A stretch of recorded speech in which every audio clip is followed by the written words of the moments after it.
Court Reporter with Stovalls and Associates. We're back. Tonight's guest is Bob Adams, the newly appointed town board member for Pahrump here. Anyway, before we had gone to our first commercial, we were talking about your life working within the union, and wanted to segue over into your life working as a public employee. I shouldn't even say a public employee, but serving the public. Okay. So your first experience working in the public life, what led you there and why? Well, I've always had an avid interest in off-road racing, and when I lived in California, that was when the restrictions first began. That you go back to, I guess, the old classic movies from On Any Sunday from, I think it was '74. That pretty much went anywhere you wanted. But there were, half the people in the U.S. that there are now, and like what we were talking about before, that Rainbow was the end of town, right? Where as the cities grew, that people became more concerned with protecting what was left. Sure. And also the uses intensified. Because one, you had more people, and two, you had less land for them to use. Yeah. So it became an issue where public land had to be managed. And the first experience was with the CDCA, the California Desert Conservation Act. It was a federal statute, but and it's pretty much the granddaddy of the resource management plans that we have now. So we all did the comments and everything, and worked together. Thought we came up with a plan that worked for everybody. And then California Senator Cranston, he did an end run around the process and declared it a national preserve. And that took a lot of the wind out of my sails as far as the public process. But as far as giving up and just saying, well, they're going to do what they're going to do, that's, you've given up. I mean, it's not even, it's like not even coming onto the field. Right. The other team's going to do what they want. I guess that's something which I've always wanted to participate more in. When I moved to Nevada, it was like going back 30 or 40 years. That California, Nevada was just what California was, in the '70s. That you could ride anywhere you wanted. That and resource degradation wasn't a problem because there really weren't that many people. And I remember moving to Vegas that you could drive anywhere in town you wanted within 45 minutes. That it just wasn't that big of a place. And, on surface streets. Right, the surface streets, right, yeah. And Pahrump, I think you could throw a rock from one end to the other. But as the communities have grown, that it's a matter of managing public land, and that as an off-roader, that we need to participate in that management.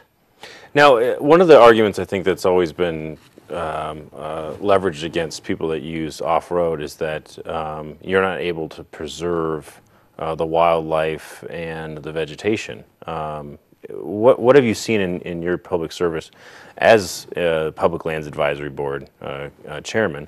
What have you done to counteract some of those issues that people are raising? A big help has been through the National Off-Highway Vehicle Conservation team. That I've been to 2 of their seminars, did quite a bit of their webinar training, and so on and so forth.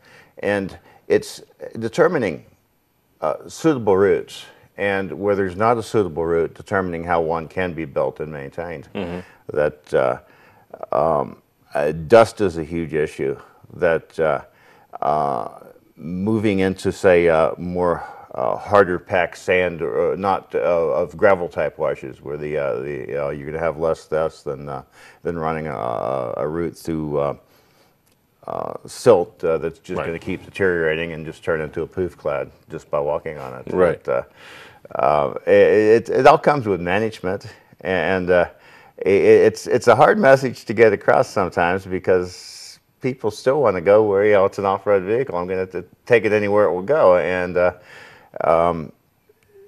part of the plan is like Laughlin, they've already developed an open area, which works out really well. That some of the racing clubs prefer to put races on there now because the permit process is so easy. And that was the purpose for setting it up in an area up there.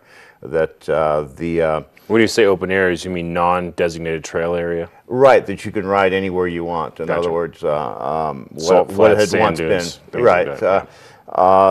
I'm working with the BLM. Mark Sanchez is the recreational outdoor recreation director out here, and we're looking at 3 possible open areas.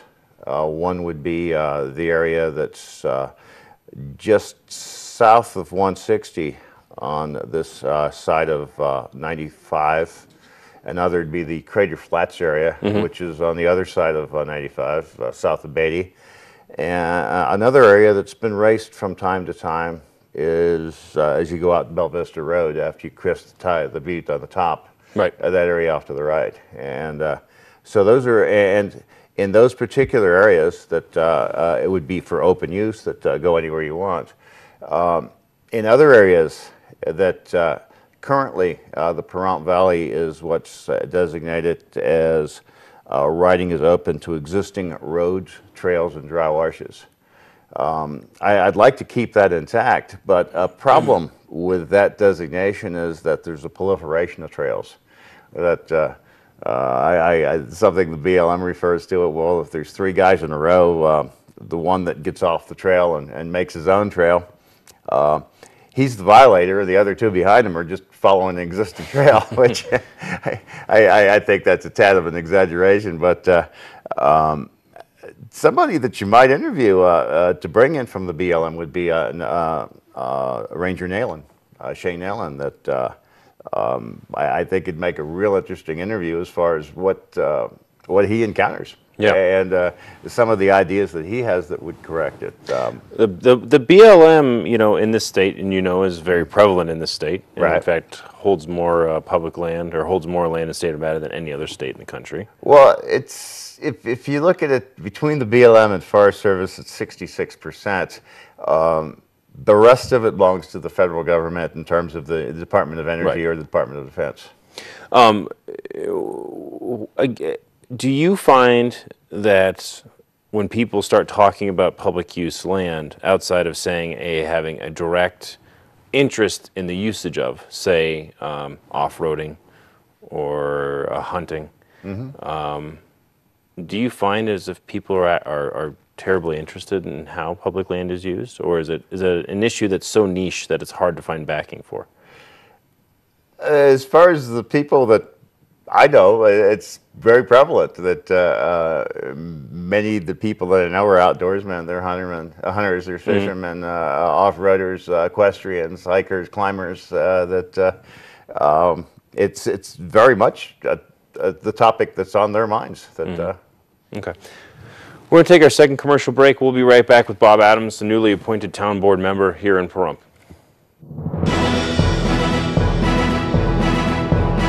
Court reporter with Stovall and Associates.